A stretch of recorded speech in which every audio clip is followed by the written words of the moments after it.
Si estás en este vídeo es porque tu uña se ve así o así y realmente quieres que luzca así o así. Con lo cual quédate porque este vídeo te interesa.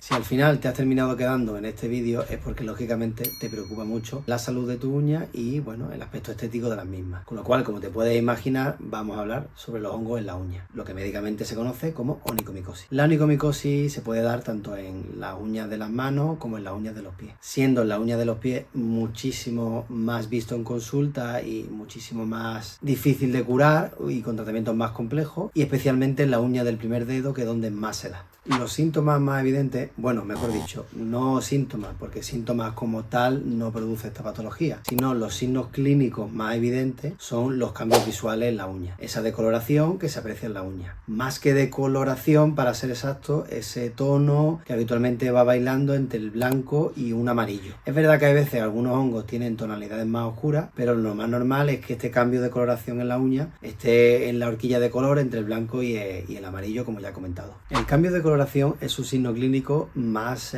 claro o más identificable, pero no es el único signo clínico. La uña también tiende a engrosarse, haciendo que tenga muchas más capas, y sobre todo la uña adquiere un término que se llama decapación, es decir, que la uña se abre, se deslamina, está como compacta en una, pero a la vez, si la ves, está como abierta en muchas láminas. Da la sensación como si fueran láminas de hojaldre, del dulce. Es la comparativa que yo puedo hacer, un poco alejada del término de salud, pero yo creo que es la más adecuada a nivel visual. Tanto es así que algunas veces la uña se decapa y se abre tanto en lámina que llega a abrirse literalmente en casos ya muy avanzados, llegando incluso a desprender un mal olor. Pero ya hablamos de casos de mucho tiempo de evolución o infecciones muy graves. Hay que decir que el dolor es un síntoma clínico de diagnóstico diferencial. ¿Qué quiere decir? Que el no dolor está asociado a los hongos. Los hongos nunca duelen. Y repito, nunca duelen. No hay ninguna variedad de hongos que ataque a la uña que te produzca dolor. ¿Que a veces las uñas con hongos tienden a doler? Sí, pero esto es muy diferente. La uña tiende a doler porque, debido a que tiene un gran engrosamiento, todo ese engrosamiento, metiendo el pie en un zapato cerrado, lógicamente, produce una presión contra el dedo, y esa presión por todas esas capas de la lámina de uña termina haciendo que el dedo no duela, pero no por tener la infección de hongo, sino por el engrosamiento de la propia uña.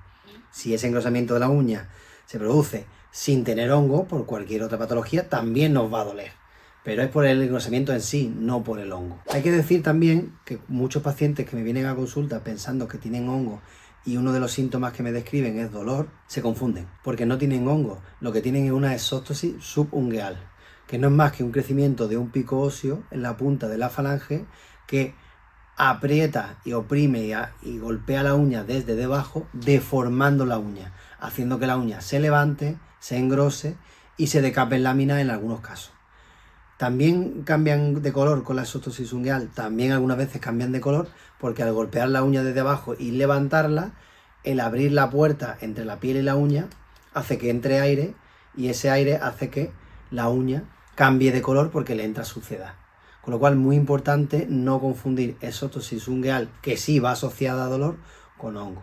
Si quieres saber más sobre el tema de la exóstosis, porque crees que viendo este vídeo te acabas de dar cuenta que puedes tener una exóstosis y no un hongo, te dejo aquí el enlace del vídeo para que puedas ver qué es una exóstosis en más profundidad, cómo se trata y cómo podemos, solucionar tu problema. La causa es obvia, puede ser de tipo moho, levadura, hay muchos tipos de hongos, eso ya se puede evaluar y discutir, pero el origen está claro que es una infección por hongo.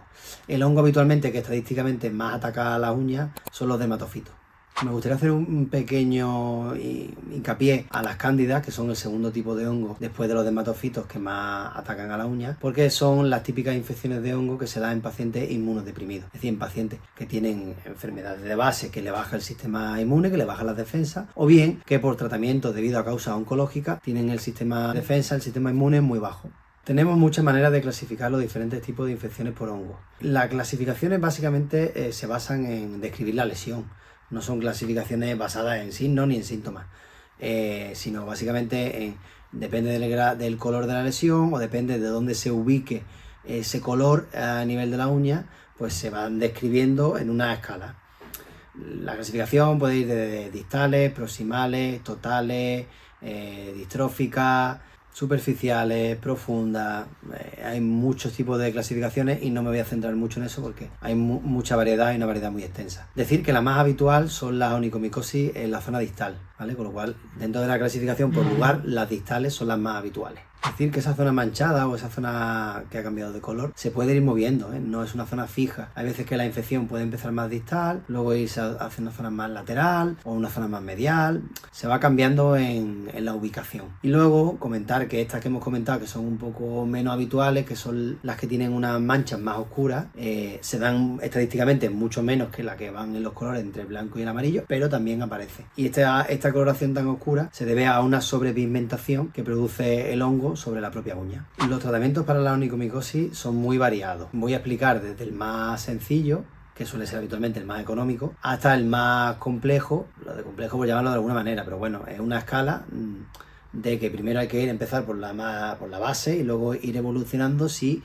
la infección se va complicando con el tiempo. Primero, los tratamientos tópicos. Bueno, son los más conocidos para el público en general y suelen ser estas lacas ungueales, cuales te la aplicas encima de la uña, que la posología de tratamiento va a variar un poco, depende de la marca, pero en general la posología que yo más recomiendo suele ser la de una vez al día. Ciclopirox, amorfina, tioconazol. Estos son varios de los compuestos que se utilizan para estas lacas tópicas, para los hongos. Hay muchos y muy diferentes. Primeramente, sea cual sea el que utilice, lo más recomendable es utilizar una lima para hacer un limado manual encima de la uña, básicamente para quitar el detritus, es decir, el medicamento, el excipiente sobrante de la aplicación del medicamento del día anterior, porque si no la medicación no va a penetrar bien, ya que ese detritus va a hacer una capa extra sobre la lámina, más o menos impermeable, que no va a dejar penetrar la medicación del día siguiente. Con lo cual un limado previo es básico, sea cual sea el que utilice. Estos medicamentos tópicos tienen una alta eficacia, con lo cual, bueno, su uso es bastante interesante. Pero llegamos a una parte muy importante, que es la paciencia, que sin ser redundante, como ya decía mi madre, es la madre de todas las ciencias, porque la evolución y la mejoría total de esta patología va a oscilar de entre los 6 y los 9 meses. Y aquí es donde encuentro el principal problema con casi todos mis pacientes, que la gente, como es una patología no dolorosa, como ya hemos explicado, se termina aburriendo y no cumple las pautas adecuadas para la curación. En el caso de onicomicosis leve, es decir, que la mancha no ocupe un gran porcentaje de la uña, que esté a nivel distal, que suelen ser las más fáciles de curar, y sobre todo que no lleve un gran tiempo de evolución esa patología encima de la uña, solo con el tratamiento tópico vamos a encontrar una solución muy positiva.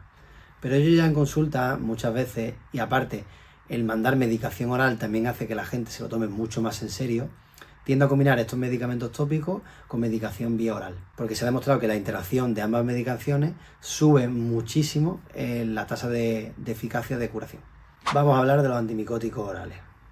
Lo primero, antes de hablar de cómo funciona, la posología o cualquier cosa de los antimicóticos orales, es encender muy bien la señal de alarma o de alerta. ¿Por qué? Porque la medicación, los antimicóticos orales, no se pueden tomar sin una prescripción médica. No importa que hayamos leído muy bien el prospecto, que estemos muy seguros de cómo tomarlo, que hayamos buscado información, son un medicamento que está sujeto a prescripción médica, por lo menos en la legalidad vigente en España. Pero igualmente, si lo estás viendo desde otro país, te lo recomiendo igual, porque son medicamentos que pueden tener a llegar efectos secundarios a nivel hepático o gastrointestinales, y en los cuales muchos de los pacientes tienen que hacerse analíticas previas y post a la toma del medicamento para comprobar que la función hepática y el riñón están perfectas. Con lo cual es una medicación que yo jamás recomiendo a nadie que la tome si no hay un especialista detrás que te la pauta y te la guía. Y lo más importante, prohibido total en las embarazadas. Da igual el mes de embarazo y nada, prohibido. Las embarazadas no pueden tomar antimicóticos orales, de ningún tipo. Como comento, en mi experiencia, la combinación de estos antimicóticos orales con los antimicóticos tópicos es lo que conlleva una tasa de curación muy alta. Entonces, es lo que yo más tiendo ya actualmente a recomendar en consulta. Vuelvo a insistir que los antimicóticos orales no se pueden tomar sin prescripción médica. Pero yo voy a explicar cuáles son los antimicóticos orales que existen y sobre todo cuál es el que yo más uso y en qué posología yo lo recomiendo. Pero no te lo puedes tomar sin una prescripción previa. El que yo utilizo más en consulta, mi antimicótico estrella, es el itraconazol. Y lo utilizo en un formato de posología que se llama pulsátil. Porque como hemos dicho, los antimicóticos orales siempre tienen cierto riesgo a nivel hepático y de riñón. Entonces, si lo mandas en modo pulsátil, el riesgo de ese efecto secundario, poco probable, pero posible, todavía es menos poco probable. La terapia o la manera en la que yo lo mando son 2 cápsulas de 100 miligramos, es decir, 200 miligramos, 2 veces al día, durante una semana. Y luego, como es pulsátil, damos 3 semanas de descanso al cuerpo. Y así lo repetimos durante 3 ciclos. Importante, para no confundirnos con los ciclos, porque son muchos días de descanso y podemos perder el orden, empezar el tratamiento siempre un lunes. Lo empezamos de lunes a domingo, semana completa, 3 semanas luego de descanso completa y volvemos a repetir otra vez de lunes a domingo, así, como comento, 3 veces. Si esto, que es para mí lo que yo más utilizo en consulta, no termina funcionando, pues ya se abre un diferente abanico de opciones, diferentes, ni mejores ni peores, sino, bueno, diferentes terapias que se pueden adecuar mejor a cada tipo de paciente. La primera de ellas es la extracción de la uña. Es una terapia que yo la comento, pero que yo nunca la recomiendo. Hacer una extracción quirúrgica de la uña es hacer un traumatismo lógicamente limpio y a conciencia por un profesional, pero es un traumatismo sobre la uña, que es arrancarla, que es extraerla, el cual va a tener un proceso postoperatorio relativamente pequeño y no muy doloroso, pero un proceso postoperatorio. Y no lo hago porque la tasa de curación es muy mala. Es decir, la mayoría de las uñas suelen salir igual, tardan un año en crecer, pero suelen salir igual al año, con lo cual solo hemos ganado algo de tiempo estético por no tener esa uña de color, digamos, y es mejor muchas veces visualmente no tener uña a tener una uña con un color llamativo, pero solo hemos ganado tiempo. Y en muchos de los casos, e incluso la uña, debido a ese arrancamiento, se daña la propia raíz de la uña y la uña termina saliendo todavía más engrosada y más deformada, con lo cual es una acción muy poco recomendable. Otra de las opciones de tratamiento es la terapia láser para los hongos.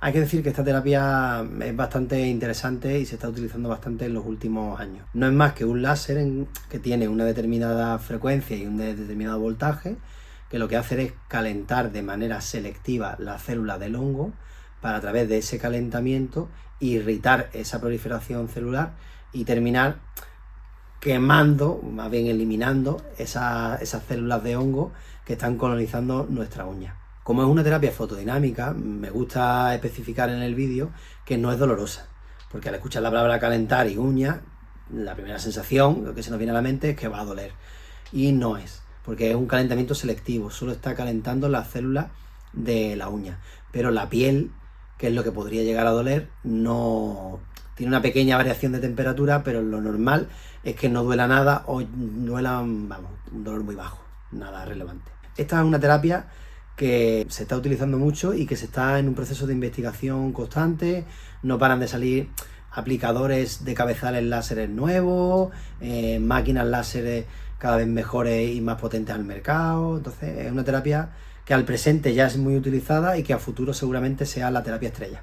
A veces también se tiene asociada una infección en la piel del pie, más conocida como pie de atleta. Este pie de atleta es un tipo de infección por hongo que también su infección más recurrente o más habitual suele ser por dermatofitos. Con lo cual, bueno, si tenemos pie de atleta, pues es importante tratarlo tanto a nivel de la piel, los dermatofitos, como en la uña, porque habrá cierta interacción que no nos permite mejorar en la uña si la piel no tiene una buena salud. Y luego, pues lógicamente, si tiene alguna enfermedad de base, especialmente, bueno, alguna enfermedad inmunodepresiva, o especialmente la diabetes, ¿no? Lo que se conoce como pie diabético, si no tratas, si tienes estabilizada esta enfermedad de base, es muy difícil que se curen tus uñas, porque si la diabetes o el pie diabético no está bien controlado, eso va a afectar a la vitalidad de la uña de manera secundaria, y si la uña no tiene buena vitalidad, difícilmente se va a curar por mucha medicación que tú le apliques. Con lo cual es muy importante tener bien estabilizada cualquier tipo de enfermedad de base que pueda tener una relación directa o indirecta con la salud de tu uña. Y como estamos hablando de todos estos tratamientos que hay para los hongos en la uña, lógicamente también vamos a hablar de los remedios caseros.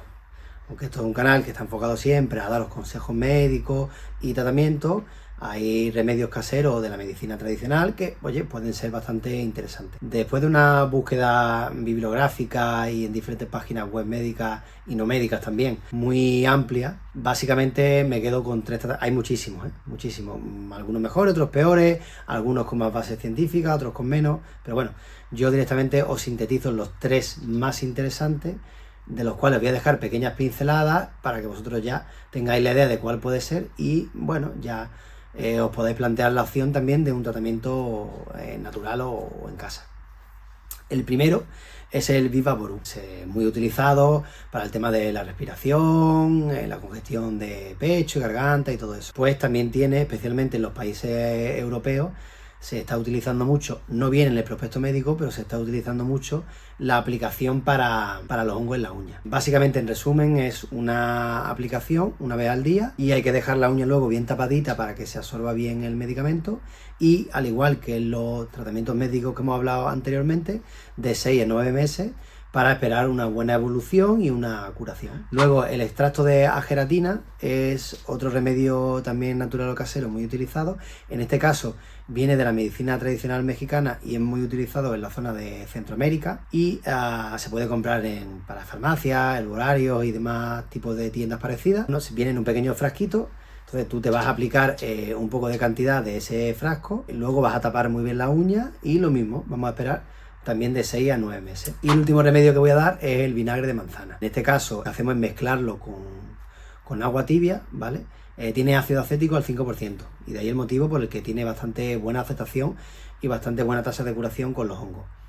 Mezclamos 50% agua tibia y vinagre de manzana en un barreño, introducimos los pies 15 minutos y luego secamos muy bien para que no se queden húmedos. En el caso de que el vinagre nos irrite la piel, tenemos la versión de comprar directamente un esmalte que esté basado en ácido acético al 5% y aplicamos directamente ese esmalte como si fuera una laca de uña medicamentosa, pero simplemente lo que contiene es ácido acético. Y luego igual, lavamos muy bien la uña y la secamos muy bien.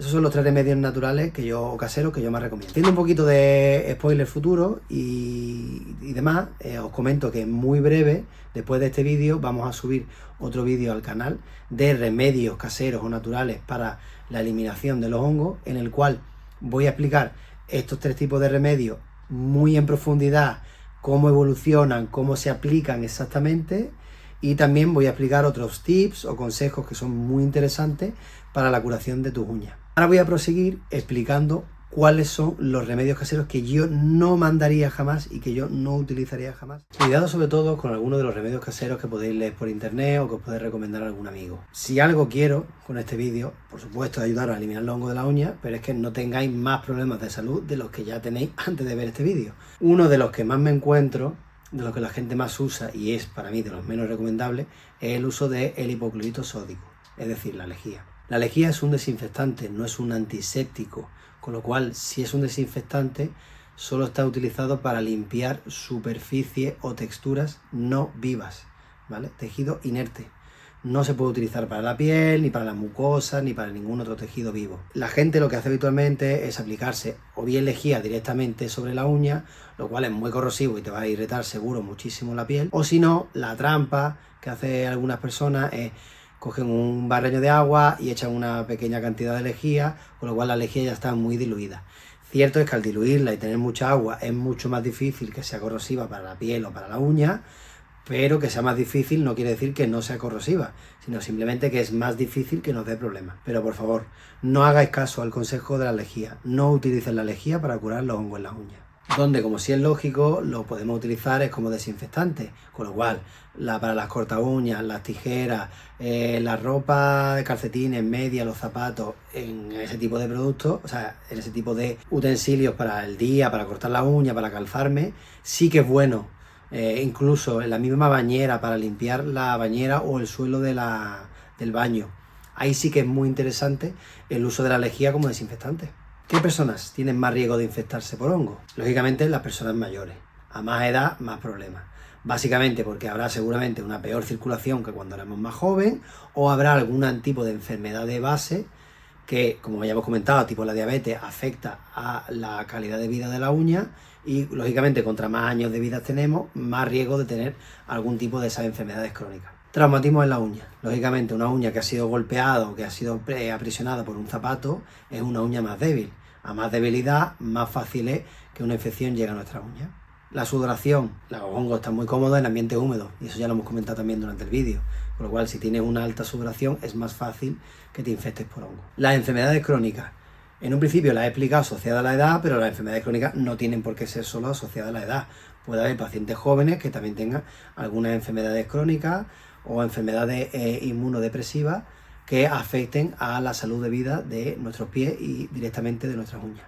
Si te gusta andar descalzo, ya habrás visto en vídeos previos míos que yo recomiendo mucho para fortalecer, para las diferentes lesiones musculoesqueléticas, el tema de andar descalzo. Muy bien, eso está recomendado para eso.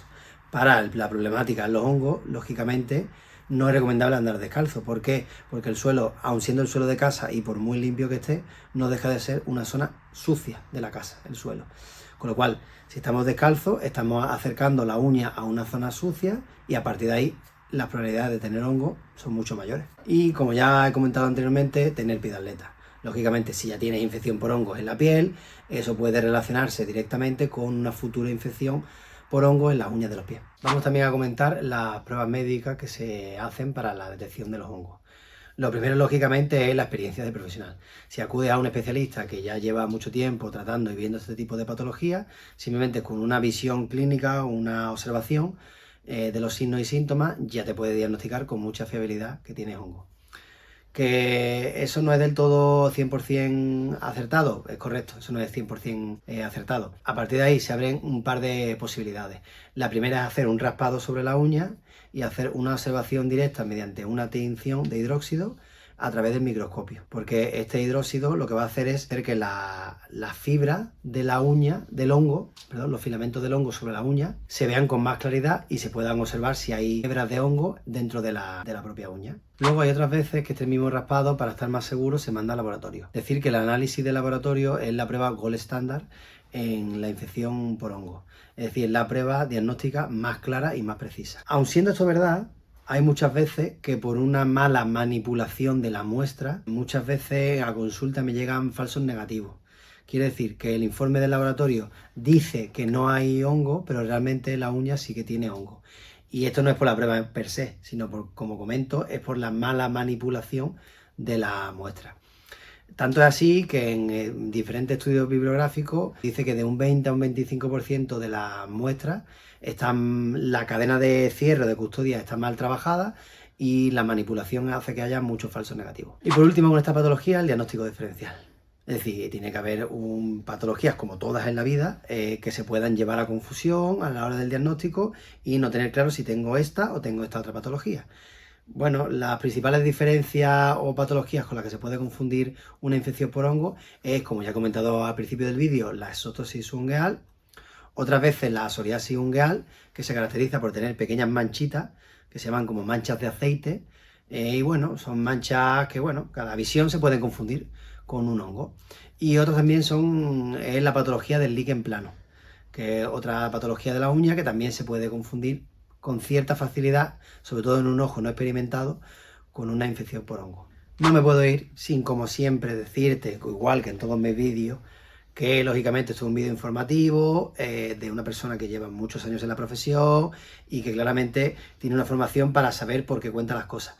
Pero si tienes alguna duda en tu diagnóstico, en tu tratamiento o requieres de la ayuda de un profesional, acude, busca a un profesional sanitario en tu zona que te ayude a un diagnóstico, a un tratamiento y a una evolución adecuada.